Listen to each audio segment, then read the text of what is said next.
We begin in Nigeria's political space with about 2 weeks now to the start of presidential campaigns. This ahead of the 2023 elections. Well, now the People's Democratic Party, that's the country's main opposition party, has appointed Governor of Akwa Ibom State, Emmanuel Osodeke, as the chairman of its presidential campaign council. The PDP also appointed Governor of Sokoto State, Aminu Tambuwal, as the Director General of the party's National Campaign Management Committee. Now, these appointments were contained in a press release signed by the party's National Organizing Secretary, Umar Bature. Governor Emmanuel will be supported by governors of Bauchi State, Bala Mohammed, as well as Oyo State's Seyi Makinde, to run the Presidential Campaign Council. And as Director General of the National Campaign Management Committee, Governor Tambuwal will be supported by 4 deputies. That's former Cross River State Governor Leo Lemoke, Professor Adewale Oladipo, as well as 2 other chieftains, Raymond Opesi and former Governor of Enugu State, Okwesileze Nwodo. Still talking politics, a group of youth have staged a walk to support the All Progressives Congress presidential candidate Asiwaju Bola Tinubu in Ibadan, the Oyo State capital. Youth leaders present at the walk noted that the rally was to create awareness on the party's presidential candidate as one who has the wealth of experience to make Nigeria better. They advised the youth across the country to join hands to elect a credible leadership that will steer the affairs of Nigeria.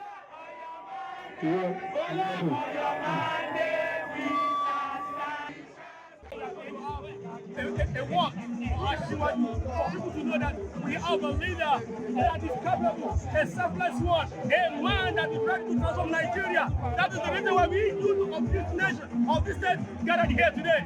This is like the tip of what is going to happen because, you know, campaign starts later this month. So we're trying to tell everybody in our state that we are fully prepared for the Asiwaju Shetima campaign.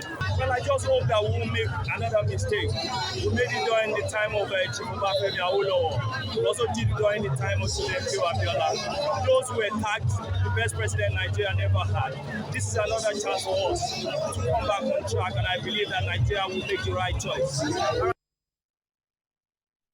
We talk politics, security now. The federal government has ordered the disbandment of the National Task Force on the prohibition of illegal importation of arms, ammunition, as well as light and chemical weapons and pipeline vandalism. That was one of the decisions reached during the National Security Council meeting chaired by President Muhammadu Buhari in the council chambers of the presidential villa earlier in the week, specifically on Thursday. And TVC News State House correspondent Femi Akonde has more. The National Security Council has wielded a big stick against the National Task Force and declared it an illegal security outfit. This is the second time President Buhari's administration will be declaring this same security outfit illegal and ordering it to end its operations. This will likely stall the 2022 establishment bill for the National Commission against the Proliferation of Small Arms and Light Weapons, passed by the Senate in July. The presidency ordered the National Task Force to disband itself or risk forcibly being disbanded. Equally of concern is the presence of some illegal outfits that impersonate the legitimate security agencies. Of particular concern is a body called National Task Force on illegal importation of goods, small arms, and what have you, but the short name for it is NATFORCE. The council declares that body an illegal organization. It should just simply disband itself because the council has ordered all security agencies to enforce the disbandment. But in 2013, there was a court judgment against the disbandment of NATFORCE by the federal government. The National Security Council also appraised the security situation in the country and acknowledged an improvement in the performance of security agencies. As ordered by the chairman of the council, the president, which we have said to all Nigerians before now, that will put essentially most of the challenges of banditry, particularly insurgency, kidnapping for ransom, criminalities of that nature, far, far behind us. We are equally pleased with the performance of the Nigeria police. This noticeable improvement in the overall security situation in the country confirms the declaration from the Minister of Information and Culture that the worst is over. The decline in insecurity could also be a result of President Buhari's orders to security chiefs to stop the attacks and killings by non-state actors across the country. Femi Akonde, TVC News, Abuja. In other reports now, a retired Justice of the Supreme Court, Clara Ogunbiyi, has officially assumed office as the acting chairperson of the Police Service Commission, this after the resignation of a former Inspector General of Police, Musliu Smith, who was occupying that position. Although there were issues within the PSC leadership over a recent recruitment exercise, the former chairman resigned on health grounds. Now, Justice Ogunbiyi was, until her nomination, the next in hierarchy to the former chairman, and she expressed her appreciation to President Muhammadu Buhari as well as commissioners at the PSC for the confidence reposed on her, pledging to run an inclusive administration based on the rule of law. The United Nations International Children's Emergency Fund has signed a memorandum of understanding with the American University of Nigeria to run a postgraduate course on communication for social and behavioral change in the institution. The agreement aims at mitigating the effects of Boko Haram insurgency and humanitarian crisis on school enrollment. TVC News correspondent Owolabi Adenusi filed in this report. The 12-year insurgency war in the northeast region of the country significantly affected school enrollment. The data released by UNICEF says the region has the highest number of out-of-school children, estimated at 18.5 million. UNICEF is now partnering American University to address this, hence the introduction of a postgraduate course on communication for social and behavioral change, CSBC. The new course is targeted at molding the philosophy of opinion makers in the region.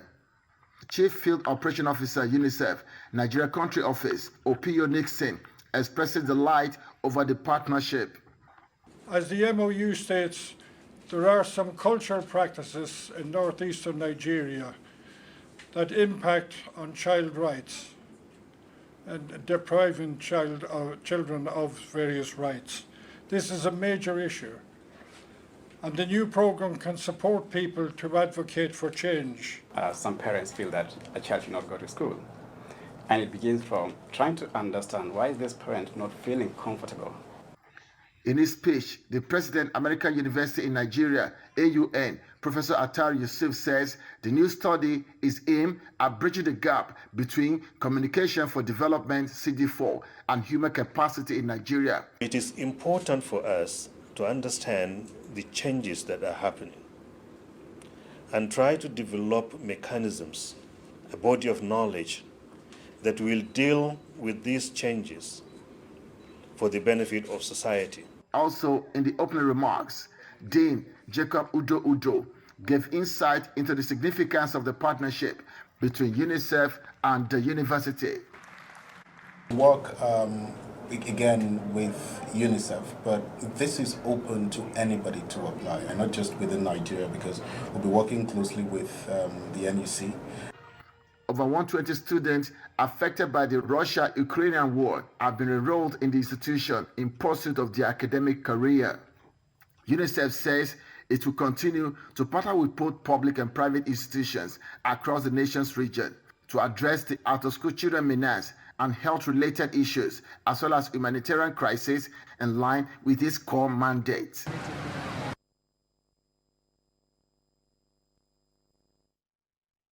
And now to the latest regarding the lingering strike of university lecturers in Nigeria. Well, the Academic Staff Union of Universities says it is ready to call off its 7-month-old strike, but that's only if a concrete agreement is reached with the federal government. ASUU made its latest position known at a national town hall meeting on tertiary education. The president of the union, Emmanuel Osodeke, warned that forcing the union to return to school through a court order will do the students more harm than good. TVC News' Helen Osamide Akins has more.